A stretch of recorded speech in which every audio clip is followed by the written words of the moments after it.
जय माता दी, जय मां ललितांबिका। कैसे हैं आप सभी? मैं उम्मीद करता हूं आप सभी स्वस्थ होंगे और आनंदित होंगे। भगवती जगदम्बा की कृपा आप और आपके संपूर्ण परिवार पर निरंतर बरस रही होगी। तो आज जो हम जानकारी लेके आए हैं वो इस विषय पे लेके आए हैं कि जो व्यक्ति प्रतिदिन 1 घंटा जाप करते हैं उनको जीवन में क्या क्या प्राप्त होता है, और जाप से हमारा ऑरा कैसे बनता है, हमारे ऑरे का कलर क्या होता है, और हमारे जाप से क्या हम अपने इष्ट के दर्शन प्राप्त कर सकते हैं, क्या हम अपने जाप से अपनी आज्ञा चक्र को जागृत कर सकते हैं, मंत्र जाप से अपनी परेशानियों को दूर कर सकते हैं, क्या हम मंत्र जाप से दूसरों को ठीक कर सकते हैं, जन कल्याण कर सकते हैं। तो आज इस वीडियो में ये संपूर्ण जानकारी आपको प्राप्त होगी और वीडियो को अंत तक देखें। जानकारी पसंद आए तो एक लाइक अवश्य कर दें, कमेंट में जय माता दी लिखें। चैनल पर आप पहली बार आए हैं तो चैनल को सब्सक्राइब कर लें, क्योंकि मैं इसी प्रकार की रोचक और नई नई जानकारी लेके आता रहता हूं। तो आइए वीडियो को शुरू करते हैं। देखिए, सबसे पहली बात करते हैं कि जो भी व्यक्ति 1 घंटा भगवान का जप करता है, अपने इष्ट का जप करता है, चाहे आपके इष्ट कोई भी हो सकते हैं, वो आपके भाव और प्रेम से जिस देव की आराधना पूजा भक्ति आपको करना अच्छा लगता है, जिनकी आपको दुख सुख में याद आती है, जिनसे आप अपने दिल की बात कहते हैं, वो आपके इष्ट होते हैं। तो आप जब उनका जाप करते हैं, उनका कोई बीज मंत्र यदि आप पहले से करते हैं तो वो मंत्र हो सकता है। आप नया मंत्र लेना चाहते हैं तो आप नया मंत्र ले सकते हैं। तो उस मंत्र से आप प्रतिदिन 1 घंटा जाप करें, चाहे तो संध्या के समय करें या फिर ब्रह्म मुहूर्त में करें। और यदि इतना समय नहीं मिलता है तो आप आधा घंटा शाम को जाप करें, आधा घंटा सुबह जाप करें। तो ऐसा भी आप कर सकते हैं। माला से करना चाहें आप माला से कीजिए, अगर माला से नहीं करना चाहते तो आप बिना माला भी मानसिक जाप करें। मानसिक ही जाप करें, चाहे आप माला से करें चाहे बिना माला के, क्योंकि मानसिक जाप सबसे तीव्र प्रभाव आपको देता है। क्योंकि मानसिक जाप में आपका मन एकाग्र होने लगता है, और जो वाचिक जाप आप करते हो तो आपकी जिह्वा जाप करती है लेकिन आपका मन इधर उधर भटकता है। लेकिन मानसिक जाप करने के लिए आपको पूरा ध्यान केंद्रित करना पड़ता है, तब मानसिक जाप आप करते हैं तो वो आपको फल ज्यादा जल्दी देता है। उससे आपको एक और लाभ होता है कि यदि आपके घर में किसी भी प्रकार की नकारात्मकता है तो वो आपके मंत्र जाप को चुरा नहीं सकती है, वो आपको रोक नहीं सकती है, वो इसका तोड़ नहीं निकाल सकती है, क्योंकि आप उस मंत्र को बाहर निकाल ही नहीं रहे हैं, वो आपके घट में ही चल रहा है। तो नकारात्मक ऊर्जा को नहीं पता चलता कि आप कौन सा मंत्र जाप कर रहे हैं।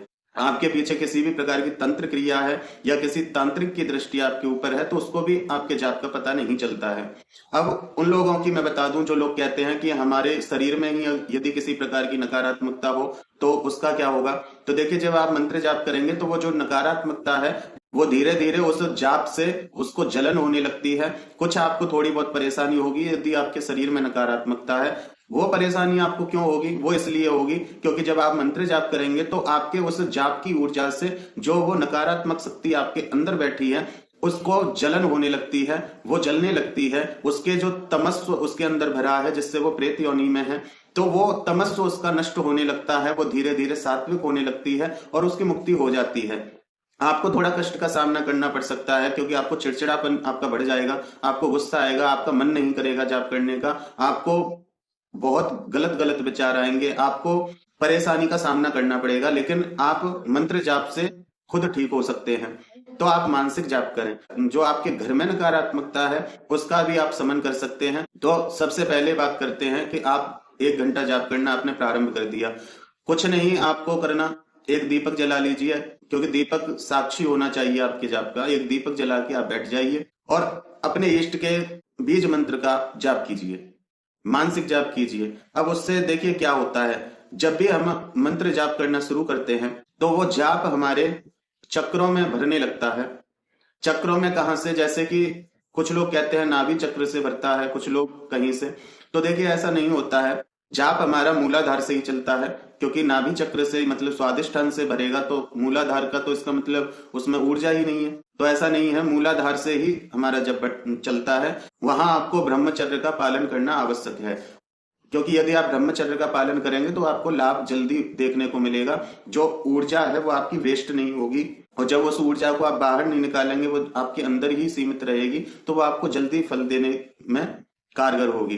किसी भी तरह से अपने ब्रह्मचर्य को खंडित ना करें तो आपको जल्दी लाभ देखने को मिलेगा। अब ऐसी बात नहीं कि जो लोग ब्रह्मचर्य नहीं करेंगे तो उनको लाभ नहीं होगा, उनको भी लाभ होगा, लेकिन थोड़ा समय लगेगा उन्हें। लेकिन जो लोग अपने ब्रह्मचर्य को बार बार नष्ट कर रहे हैं, बार बार खंडित कर रहे हैं, तो ये समझिए कि फूटे घड़े में वो जल भर रहे हैं, ऊपर से जल डाल रहे हैं, नीचे से वो जल निकल रहा है, तो वहां उन्हें बहुत समय लग जाता है। तो इसलिए जितना हो ब्रह्मचर्य का पालन करें। जब हमारा ब्रह्मचर्य का पालन होता है, हम किसी भी प्रकार की गलत भावना में नहीं पड़ते हैं, कोई गलत दृश्यों को नहीं देखते हैं, तो जो हमारे साथ मंत्र जाप में होता है, हमारे सामने गलत दृश्य जो आते हैं वो हमारे ही विकार होते हैं, वो हमारी ही कमियां होती हैं, क्योंकि हमारी मेमोरी में वो चीज पहले से है। तो वो उनकी जब सफाई होती है तो वो हमें दृश्य दिखाई देते हैं। जब कचड़े को साफ किया जाता है तो वो कचड़ा आंखों से दिखाई देता है, लेकिन जब तक अन्य सामान के साथ वो कचड़ा मिला हुआ है तब तक इतना दिखाई नहीं देगा। लेकिन जब सामान को अलग किया जाएगा कचड़े से तो कचड़ा अलग और सामान अलग दिखेगा। जब आपके चक्रों की सफाई होती है तो जो आपके मूलाधार से जुड़ी समस्याएं हैं वो आपके सामने आती हैं, गंदे दृश्य भी आते हैं, गलत भावना भी आती है, तो वहां आपको थोड़ा संयम रखना पड़ेगा। जब आप इस प्रकार से उस चक्र को एक्टिव कर लेते हैं, वहां मंत्र जप जो आप कर रहे हैं उस मंत्र जप से आपका वो चक्र एक्टिव होता है और आपको मलिनता से थोड़ा दूर रहना होता है, गंदे विचारों से दूर रहना होता है, ब्रह्मचर्य का पालन करना होता है, तो आपका मूलाधार चक्र एक्टिवेट हो जाता है। जब मूलाधार चक्र एक्टिवेट होता है तो ऊर्जा स्वादिष्ठान चक्र पे पहुंचती है, नाभि चक्र पे। तो इसलिए आपको अपना आहार विहार भी सात्विक रखना चाहिए, तामसिक चीजों का परहेज करें, जितना हो उतना शुद्ध और पवित्र भोजन का आप ग्रहण करें। और देखिए दूसरी बात यह है कि कहते हैं ना, जैसा खाओगे अन्न वैसा होगा मन। तो इसलिए कभी भी भोजन करो या कुछ भी खाओ, पहले भगवान को उसमें से भोग लगाओ, क्योंकि भगवान को हम वही चीज भोग लगा सकते हैं जो सात्विक है और शुद्ध है। तो भगवान का भोग लगा हुआ जब वो चीज हम ग्रहण करते हैं तो वो और ज्यादा प्रसाद स्वरूप बन जाती है, तो वो हमें और ज्यादा हमारे चक्रों को क्लीन करने में हमारी मदद करती है, उसमें भी एक ऊर्जा हमें प्राप्त हो जाती है। मणिपूरक चक्र पे हमारी ऊर्जा पहुंचती है, मणिपुर चक्र से हृदय चक्र पे ऊर्जा पहुंचती है, हृदय चक्र से फिर विशुद्धि चक्र पे हमारी ऊर्जा पहुंचती है। तो देखिए ये चक्रों में जब ऊर्जा पहुंचती है तो आपका स्वभाव अपने आप बदलने लग जाता है। तो जब आपका स्वभाव बदले तो आप डरे ना। अब जैसे कि मान लो स्वादिष्टान पे आपकी ऊर्जा पहुंचेगी तो आप जो अब तक कचड़ा गंदा खा रहे थे उनसे आपका मन हटने लग जाएगा, आपको भूख थोड़ी कम लगने लग जाएगी, और जितना होगा उतना आप शुद्ध और सात्विक भोजन पसंद करोगे। बहुत से लोग कहते हैं कि हम पहले प्याज लहसुन खाते थे, हम ये खाते थे, लेकिन जब से हम भक्ति करने लगे हैं तब से हमें ये चीज अच्छी नहीं लगती, कोई और भी खाता है तो हमें अच्छा नहीं लगता। तो वो इसीलिए होता है। तो उस चीज ऊर्जा अपना कार्य करेगी लेकिन आपको ढलना पड़ेगा। अब आप सुधरोगे नहीं, ऊर्जा सुधारने की कोशिश करेगी तो फिर वहां आपकी कुंडलिनी इनबैलेंस हो जाती है, फिर वहां आपको प्रॉब्लम होती है। फिर आप कहते हो कि जब से हमने ये करना शुरू किया है तब से हमें तो परेशानी हो रही है, दिक्कत हो रही है। तो इसलिए थोड़ा सा आपको सहयोग करना पड़ता है, कुछ और बाकी कार्य ऊर्जा करती है, तो आप बहुत जल्दी अपने चक्रों को भेदते हुए ऊपर उठते हैं। तो आपके फिर जैसे हृदय चक्र पे शक्ति आई है, हृदय चक्र पे ऊर्जा आई है, तो हृदय चक्र में आपको जब ऊर्जा भरती है तो आपको सबके ऊपर दया भाव आने लगता है, हर किसी के लिए आपके मन में प्रेम होता है। तो देखिए बहुत से लोग कहते हैं कि 1.25 महीना जाप कर लो तुम्हारी ऊर्जा वहां पहुंच जाएगी, तुम्हारे गोले बन जाएंगे, ये बन जाएगा। तो देखिए वो कितना सही है कितना नहीं वो मैं नहीं कह सकता, लेकिन मैं आपको वो चीजें बताता हूं जो मैंने अपने जीवन में प्रैक्टिकल देखा है और अन्य लोगों के साथ देखा है, वो मैं आपको बताता हूं, जिससे कि आपको किसी भी प्रकार की परेशानी ना हो।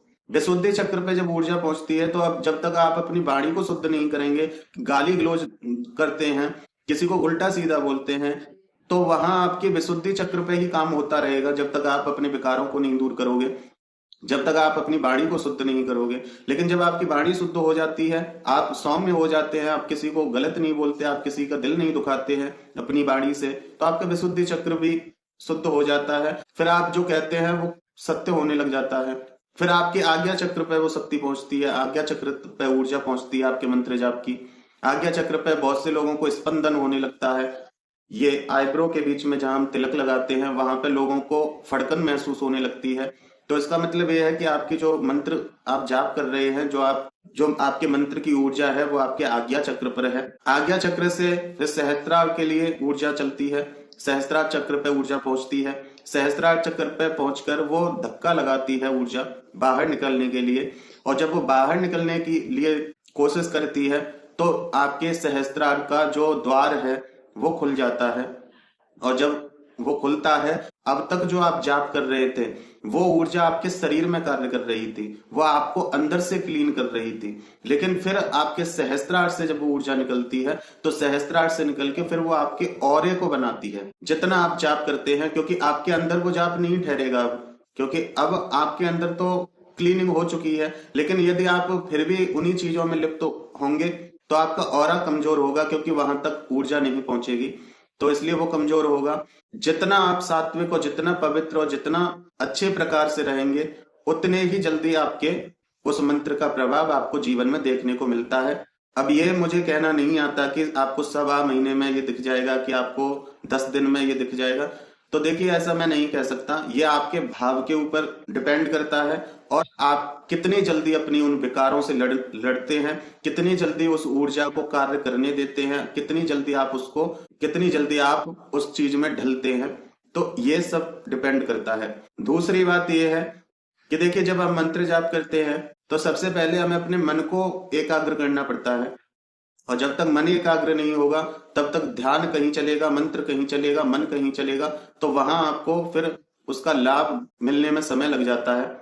लेकिन जब आप एक जगह सब कुछ केंद्रित करके चलोगे तो आपको लाभ अवश्य देखने को मिलता है, और बहुत अच्छा परिणाम देखने को मिलता है। अब देखिए, इससे होता क्या है, मतलब आप अंदर से तो पूरे क्लीन हो गए।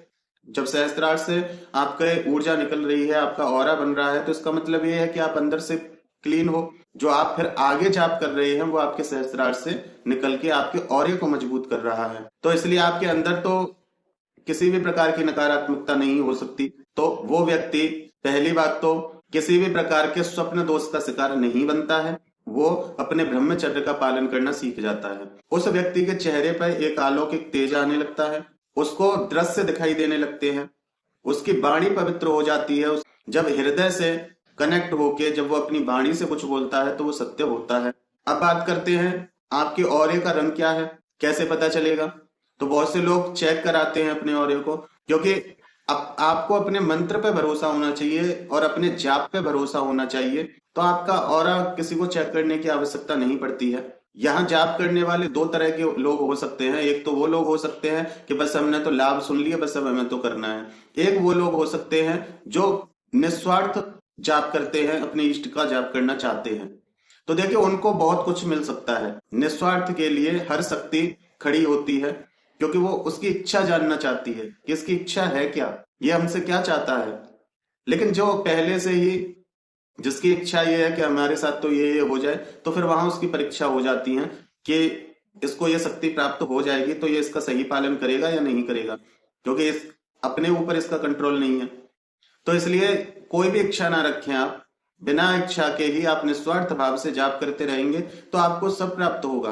बस आप ये संकल्प रखें कि जो भी मैं मंत्र जाप कर रहा हूं, हे माँ, हे प्रभु, मैं ये आपके चरणों में समर्पित कर रहा हूं, आपको जो उचित लगे मेरे लिए वो आप मुझे प्रदान करें। तो वहां फिर आपका घाटा नहीं है। लेकिन आप कभी भी शक्ति के पीछे तो वैसे भी भगवान के चरणों को मांगिए, आप उनकी कृपा मांगिए, और जब उनकी कृपा आप पे हो जाए, उनकी दृष्टि आप पे हो जाए, तो आपके लिए असंभव क्या रह जाता है, कुछ भी नहीं। अब बात करते हैं कि ऑरे का रंग कैसा होगा आपका। तो जैसे आपके इष्ट का ऑरा है वैसा ही आपके ऑरे का रंग होगा। जैसे जो माँ दुर्गा का जप करते हैं तो उनका ऑरा रेड कलर का होगा, सिंपल सी बात है। माँ लक्ष्मी का जाप करने वालों का ऑरा पिंकिश कलर का होता है। भगवान नारायण का, भगवान राम का, इनका जाप करने वाले व्यक्ति का ऑरा पीले रंग का होता है। भगवान शिव का जो लोग जाप करते हैं उनका ऑरा सफेद हो सकता है, नीला भी हो सकता है। माँ काली का जाप करने वालों का ऑरा नीला होता है, और यदि शिव शक्ति का कोई जाप करता है तो उसका ऑरा गोल्डन कलर का देखा गया है। तो इस प्रकार से जैसे जो आपके इष्ट है, अब जैसे हनुमान जी किसी के इष्ट है तो उसका ऑरा ऑरेंज कलर का होगा। तो इस प्रकार से आप जान सकते हैं कि आपके इष्ट कौन है, तो उनका ऑरा कैसा है। जैसा उन भगवान का ऑरा है वैसा ही आपका ऑरा बनने लगता है। जब आपके ऑरे के 3 गोले पूरे हो जाते हैं तो उसको लॉक लग जाता है। फिर आप और जाप करते रहते हैं तो आपके कम से कम 12 से 14 लेयर बनते हैं। उसके 12 से 14 लेयर बनने के बाद आप सुरक्षित हो जाते हैं सभी प्रकार से, और आप जाप करते रहते हैं तो आपका ऑरा और मजबूत होता जाता है। जितना आप जाप करेंगे उतना ही आपका ऑरा बड़ा होगा, और आपके ऑरे में आने पर किसी भी प्रकार की नकारात्मकता को बेचैनी होने लग जाएगी, आपसे दूर भागेगी, आपकी ऊर्जा को वो सहन नहीं कर पाएगी। आपके ऑरे में यदि कोई नेगेटिव इंसान आ गया तो उसको बेचैनी होगी। यदि कोई प्रेत रोगी आ गया तो वो अपने आप खेलने लग जाएगा, वो अपने आप आपसे डरेगा, वो आपके ऑरे में आते ही चीखने और चिल्लाने लग जाएगा। आप कहीं गए हैं, वहां नकारात्मकता है कोई, तो जहां तक आपका ऑरा है उतने ऑरे में वो नकारात्मक शक्ति आपको छू भी नहीं पाएगी। आपने कहीं ना कहीं से ये भी सुना होगा, फलाने गांव में या फलाने शहर में इतने दूरी तक कोई भी चीज नहीं भटक सकती, क्योंकि वहां एक सिद्ध पुरुष रहते हैं, उन्होंने ऐसा वहां बंधन किया है कि वहां से आगे न कोई नकारात्मकता प्रवेश नहीं कर सकती। तो वो वहां कोई बंधन नहीं होता है, वो उन सिद्ध पुरुष का ऑरा होता है। उस उनके ऑरे में, चाहे वो उनका ऑरा इतना बड़ा हो गया कि वो पूरे गांव की रक्षा कर पा रहे हैं, वो जहां खड़े हैं वहां से पूरे गांव की रक्षा हो जाती है, पूरे शहर की रक्षा हो रही है। तो इसका मतलब उनका ऑरा है, उन्होंने अलग से कोई शक्ति नहीं बिठाई है। अब जो ऊर्जावान व्यक्ति है, वो व्यक्ति यदि कहीं बैठा है, अब उसका ऑरा जैसे मान लो 1 किलोमीटर तक फैला हुआ है, तो 1 किलोमीटर तक कोई भी नकारात्मकता प्रवेश नहीं करेगी जहां वो बैठ गया।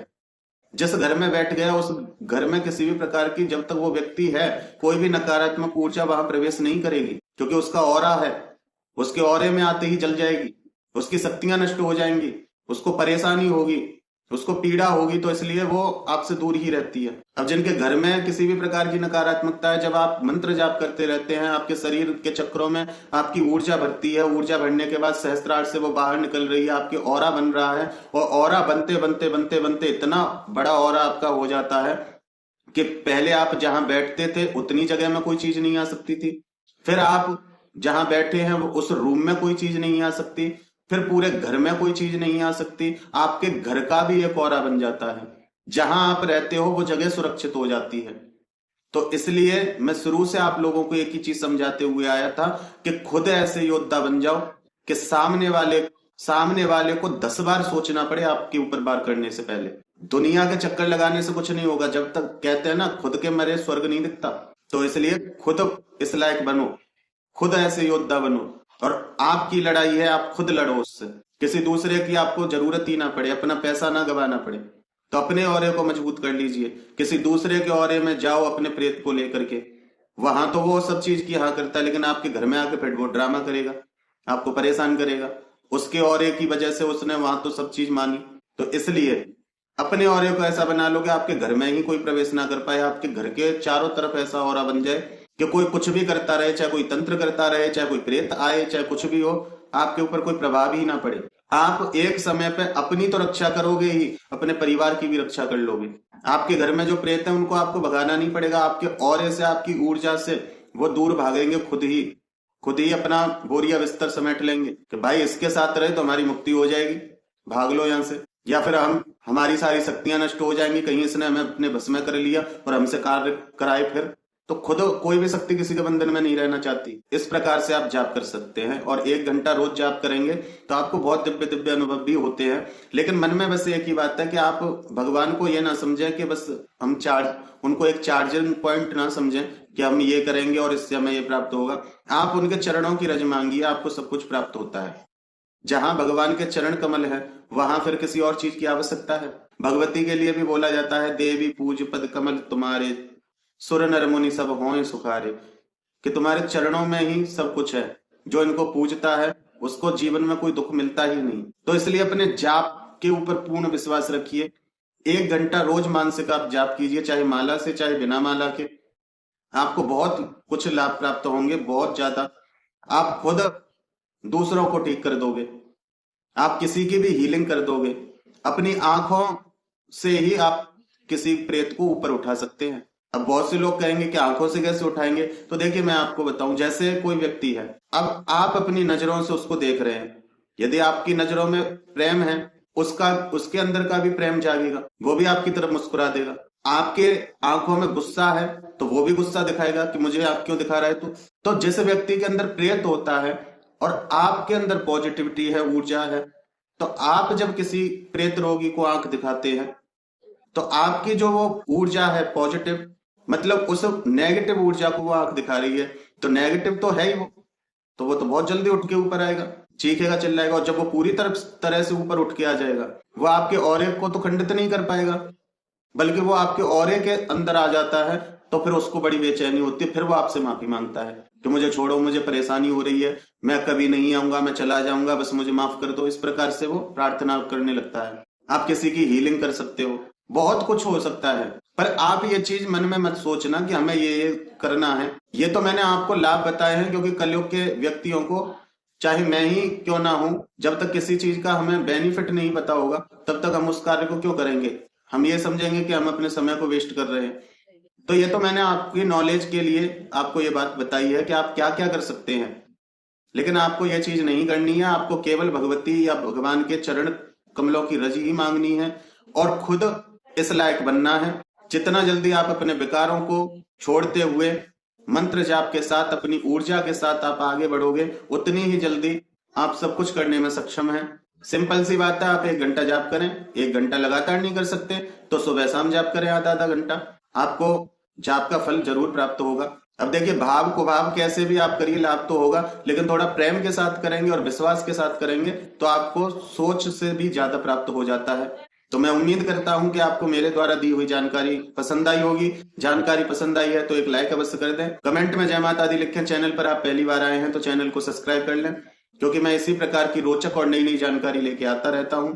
फिर मिलते हैं एक अगली वीडियो में एक नई जानकारी के साथ। तब तक अपना और अपने परिवार का ध्यान रखें, भगवान की भक्ति करें, निरंतर भक्ति करें और भक्ति पथ पर आगे बढ़ते रहें। जय माता दी, जय मां ललितांबिका।